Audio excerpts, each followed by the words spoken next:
Thank you. Thank you for the very kind welcome. Um, Fantastic to meet all of you. Brilliant session. I kind of came in a bit early and was so happy about it to hear Rakshit's story about Birla Opus. Oh wow, wow. I mean, if there's a challenger brand, I mean, that's a story to hear. Of course, I would like to talk about smaller things, not 10,000 crores and 6 factories. But equally so, how do challenger brands behave in a rapidly changing ecosystem? And what I have thought about is, instead of talking about my brand, which is Wow Skin Science, it's a 8-ish-year-old brand. We play in beauty and personal care and health. We compete with the biggest names in the sector, brand concept. And here's my take on it. The disruption opportunity is the highest when there is a huge shift in consumer habits, and very specifically in two dimensions. Where do they spend their time and where do they spend their money, right? So if you just think about this statement, at a point of time, well before most of us in the room would remember, but consumers would spend time on Doordarshan and they would buy from a Kirana outlet. This was trade, this was entertainment. Then we saw that stars of the world and Z's of the world came in. I'm talking about the late 90s to early 2000s. And that was the first time India tasted modern trade. And Big Bazaars and D-Mart started opening up. And Big Bazaar, of course, now is not a brand anymore, but you have others that have come in, right? And this was a time that we saw the emergence of newer companies in India. And we are talking about fantastic brands, including one which Rakshit used to manage before, Nivea. But also newer companies like L'Oreal, etc., coming in and setting up base. Again, the consumer's time shifted, the consumer's money shifted. To then where we are, let's say in the last 5 to 8 years, where time has gone on to the mobile screen and connected TVs. Again, there was a nice presentation before this. And their money has started shifting towards e-commerce, right? And you know what, interestingly, I made this slide 15 months ago in a different context, and I had to actually change this slide for today, because it's already started shifting. And this pace of change has not been something that we are used to, right? This is new. What it does is it creates opportunities for brands to leverage the tailwind, leverage the intersection of where this change is happening, and offer newer consumer offerings, right? Now, this could be a new product, it could be an old category, but a new way of doing things. What I thought was, let me at least give you my sense on what 4 shifts or couple of big changes that I have at least seen in my past 15 odd years of experience. So before I do that, just to give you a sense of how big this disruption is, right? If you think about it, a large CPG company, and this is directional, so don't quote me anywhere, these are more representative numbers, has a overall market share of 30% in the categories that they play. However, on one large e-commerce platform, that share goes down to 15%. Halving of market share is not trivial. And when this channel is going to grow at 2x or 3x of market rate, you are essentially getting chipped by multiple brands who now have access to the same consumer that till now you had the monopoly over, right? As I said, the share of e-commerce or in general digital channels is going to increase from sub 15% to over a quarter of their sales. This is bigger than even organized trade. Now again, all of these are surface areas that are opening up for brands like ours to capitalize on and gain advantages that never existed before. Interestingly, again, one of the reasons we are in this room today is that globally, if you notice, and I'm talking about from an FMCG lens, so please excuse my ignorance of other categories, but from a FMCG lens, as markets evolve, brands proliferate, retail consolidates. And the simple reason is that retail grows bigger, and you go to any large westernized country and you will see that there are very few large retailers, and then there are, the share of mom and pop stores is typically very small. India is still not there, right? Interestingly, we are in a country and at a time when both brands are proliferating and retail is fragmenting. That creates even more opportunities. It's very difficult. We are in Walmart in the US, right? Wow is in 1,000+ stores. It's difficult to get into a Walmart. If you lose that space, you can come back after 5 years, right? That's their cycle. In India, you have access to so many channels that want to partner with insurgent brands, with challenger brands, because there are advantages for the retailer and the brand. But this is a golden time, therefore, to find niches of underserved customers. Why do I say find niches? And this is a segue for me to move into the 4 big shifts I wanted to talk about. As a challenger brand, if you find your niche, and when I say niche, it could be a market segment niche, it could also be a insight into the current, let's say, dominant incumbent player. And I think Rakshit's point on paint was brilliant, right? Increased coverage, spatter proof, that's an insight. That's a beautiful product insight, spatter proof. Wow, I never thought of it, right? But that's a cool insight, because the user of the paint is not the buyer of the paint. The user of the paint is the painter, and the buyer is maybe the architect or whoever is constructing / the end consumer. So finding the insight there. Second is, we have grown up largely as marketeers in a one-way communication world, and suddenly we are in this new brave world of two-way communication. I'll come to some examples. The third is authenticity, which is how raw are you versus how crafted are you. Again, that's a shift that I have observed in the last 15 to 20 years. And the last bit is just being real time, being able to comment on the society around you as a brand, which both takes courage as well as capability. But the first one, and I've taken examples from my personal experience, so please, these are brands that are well regarded in their own space, but I have not much to do with them. But a 0-calorie ice cream in 10 minutes, right? This wasn't possible. Ice creams had to go through physical trade. You needed a refrigerator. You just can't, Amazon and Flipkart don't sell ice cream. Suddenly, because of quick commerce, a segment has been created, and smart entrepreneurs have gone in and created brands that serve a unique cross-section of health seekers into immediate convenience, right? So if you're feeling peckish and in the night and you want to just reward yourself, but you don't want to have a heavy calorie ice cream, you can buy an ice cream with low calories that comes to you in 5 minutes. The second one, right?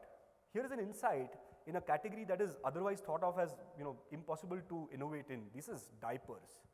Right? Diapers is a decades-old category, and there are like 1 or 2 large brands that play in it. Very low margin, high volume, difficult to transport game. But here is a brand that's talking about a refreshingly different insight, and this is, by the way, very India-specific.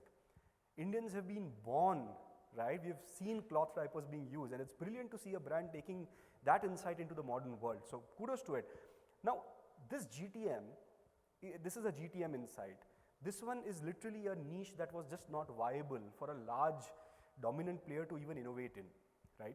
So these are both opportunities. There is an insight into how the market shift can enable a brand, or how a small niche which is not viable for a large brand, however a smaller brand can innovate, right, and then enter into this space. To me, this is also a good example of creating a wedge. And what do I mean by a wedge? It's that one thing that makes you famous but also gives you the entry into the consumer's mind, right? So if I tell you a red soap, you will say Lifebuoy, right? If I tell you a soap with 1/4 moisturizing milk, you will talk about Dove. Dove used that moisturization benefit and went into shampoos and so many other formats, right? But it was famous for one thing. So today, for example, Go Zero is famous for, let's say, 0-calorie or low-calorie ice creams. And similarly, every brand is famous for their one reason. And as long as that big reason is behind, is with an insight, your brand will have staying power. It will be able to challenge. The second bit I talked about earlier, which was two-way communication. Just imagine what's common between shoes, food, face wash, and that's one of our examples. We feel particularly happy about it. Bikes, tea, insurance, Sherwan. This is one influencer who just commented saying, if a brand comments on this video, I'll buy something from you. These are the biggest brands in the world commenting on an influencer's video. Would this have happened 10 years back? Brands are in their I wouldn't say ivory towers, but they're disconnected with what an average individual feels, right? But here is an influencer who's otherwise not, that's around, I think, 500,000 likes or something, right? Just imagine the distribution this got. And this requires the brand to be constantly scouting and searching and scanning and saying, here is what I can do.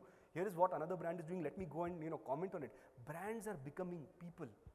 Brands are not labels, right? Imagine your TV asking you for your mood, right? But here is Netflix, the world's largest entertainment platform, at least one of them, and asking you, we'll suggest you something, tell us your mood. Amazing, right? This is the level of engagement. This is where the brand is shifting its presence to where the consumer is spending her time, right? And that's where the brand is changing. It used to be radio, then print, and then television. Now it is this. The third bit is authenticity. Now, why is this important, right? Earlier, brands used to have the scale which created trust. Because you can see only 5 or 6 big brands on Doordarshan, you would assume that, हाँ, अगर advertise कर रहा है तो brand ठीक ही होगा, right? But today, the consumer is moving, at least the digital part of the ecosystem is now looking for authenticity. Why should I trust you? Why should I believe in your story? And that comes from a point, and a lot of innovation, a lot of challenger brand activity is happening around this. There are people who have either experienced a personal pain point, or people who have seen that, listen, this is something that I feel strongly about, and therefore I want to do something in this space. And there are examples. This is Slurp Farm, right? My kids have this brilliant product, and I think it comes because I trust it, right? There are 2 mothers who have created the brand, so there must be something right about it, right? Here is another brand, Whole Truth, right?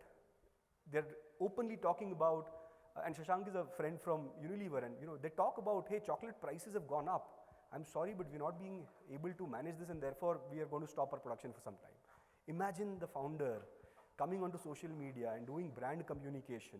There is a level of authenticity that therefore a crafted narrative cannot create beyond a point, and there is believability here. Again, works on a small scale. As you go bigger, who knows, but if Elon Musk is anything to go by, it works on a large scale as well, right? And the last bit is real-time engagement, very, very fast iteration times. And I've taken a couple of examples. One of them is our own. I mean, there was an influencer who, and this was a fairly well-known influencer, who put out a video saying, listen, these are the brands I wouldn't use, right? And our brand was one amongst them. Initially it felt a little jarring, but then we said, listen, this is feedback, right? So we said, listen, let's put out our reaction to it.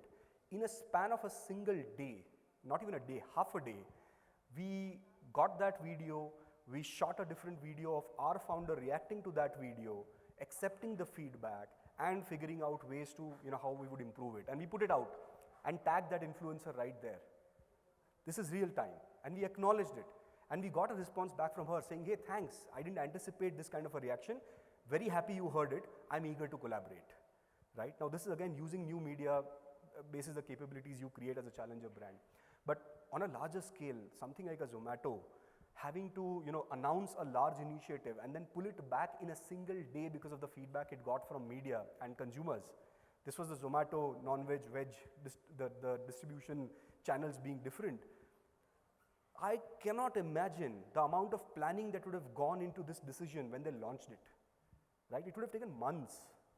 And to take it back in a single day, saying, yes, I hear you, I'm going to reverse this. We are going to cancel this. It's amazing. It's amazing. And I kudos to the brand for taking the risk, because you do take the risk. You need the courage to take the risk, but also know when sometimes you don't work out, and therefore you have to take your stuff back. Another example over here of an ad from another brand. Now, was that a good thing? Was that a bad thing? I'm not getting into that debate. But as a challenger brand, you're not going to be silent. You're going to take the risk. You're going to communicate. Sometimes it'll go wrong. Having the humility to say, okay, you know what, we didn't think this through very well. We are willing to change. Again, is a sign of a challenger brand. Typically, larger brands are the risk profile is very, very different. Right? So for a challenger brand, these are the attributes I keep in my mind when I'm watching out for behavior and how to build teams and capabilities around it. But these 4 shifts to me are the big ones that I would advise any challenger brand to think through from a marketing lens. So in summary, my key message, and I'm hopeful I'm saving some time as well for you guys, is that leverage the tailwind where there is a shift in consumer habits, either on their time spent or on their channel of purchase, right? And the 4 shifts about find your niche, find your product differentiation. A good product cannot be undermined, right? You will succeed if the product insight is right, and if you're serving the right consumer need. No amount of great marketing can save a bad product equally, right? So that the first step is very, very important. Find the niche, find your differentiator, find your wedge. But then ensure that you are talking to the consumer where she's present in a way that she understands in a rapidly changing media landscape. Have authenticity at the base of your brand. Today's consumer is far more evolved. The top 5% of India or top 1% of India behaves more like the Western markets where authenticity matters. They're looking for it. right? And the last bit is be very, very agile. You're ready to change things at the go. You can wash away a full brand campaign in the span of a day, and you're ready to fight, again, the very next time with courage. So that's about it. Those are my key messages. Thank you for being patient with your time, and great to be here.